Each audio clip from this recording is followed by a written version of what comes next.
Don here. Hey, when it comes to costume jewelry, there's a lot of different materials that are used in the making of costume jewelry, but one of my favorites is sterling silver, especially the old stuff from the 20s and earlier.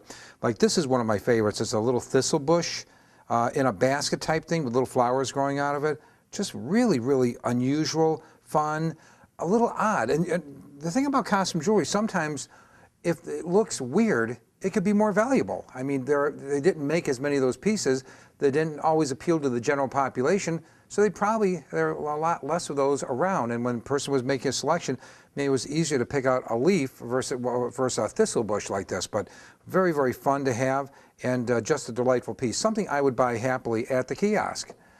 Another thing we buy at the kiosk is, well, you know we like animal brooches, but this is a sterling silver bird of paradise, all right?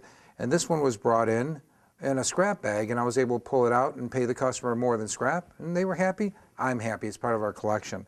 But it's a lot of fun, and it's a great metal. Silver can be polished up. I leave it in original condition as much as possible, but it's going to be polished up and made extremely shiny and like the day it was made.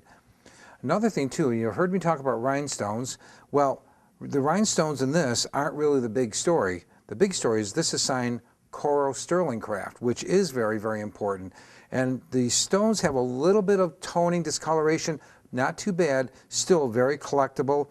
And there are matching earrings floating around for this somewhere, also coral sterling craft. But this is nice. If you can get a rhinestone brooch, that's great if it's signed by a maker, but if it's signed by a maker and it's made out of sterling, it's just another level of scarcity, a little more than if it weren't sterling.